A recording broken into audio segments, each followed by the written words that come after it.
Semi conductors అంటే ఏమి? Budget ప్లాన్లో సెమీ కండక్టర్స్ పేరు గట్టిగా వినిపించింది.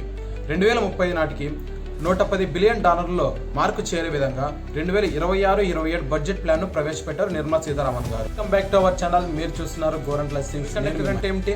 ఆధునిక కాలంలో మొబైల్ ఫోన్స్ నుంచి వాషింగ్ మిషన్స్ వరకు, కార్ నుంచి శాటిలైట్ వరకు ఇది కీలక పాత్ర పోషిస్తుంది. ప్రస్తుతం ప్రపంచ దేశాల మొత్తం మీద కేవలం చైనా, తైవాన్, దక్షిణ కొరియా మాత్రమే ఈ సెమీ కండక్టర్స్ని మ్యానుఫ్యాక్చరింగ్ చేస్తున్నాయి.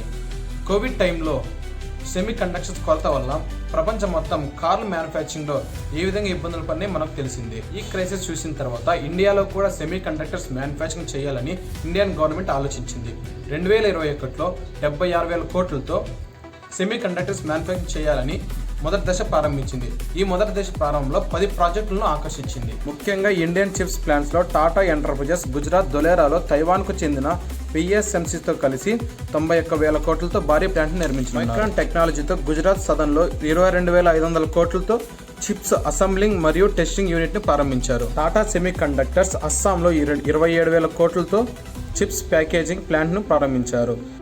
ఏపీలోని ఓర్వకల్, కర్నూలు వద్ద 130 ఎకరాల్లో ప్రైవేట్ సెమీ కండక్టర్ ప్లాంట్ను ప్రారంభించారు.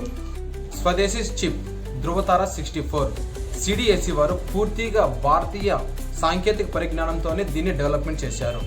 ఇది రక్షణ రంగంలోనూ మరియు 5G టెక్నాలజీలో గేమ్ చేంజర్గా మారనుంది. 2030 నాటికి భారత్ సెమీ కండక్టర్ ఇండస్ట్రీలో $110 చేరుకుంటుందని అంచనా వేస్తున్నారు. మేక్ ఇన్ ఇండియా ద్వారా భారతదేశంలో చిప్స్ వినియోగమే కాకుండా ఎగుమతి కూడా చేయనున్నారు. 2030 నాటికి ఇలాగే కొనసాగితే భారత్ గ్లోబల్ చిప్ హబ్గా మారనుంది. మీరు నెక్స్ట్ టైం కొనే phone, car make in India chips ఉండేటివి కొనాలనుకుంటున్నారా? కామెంట్ చేయండి.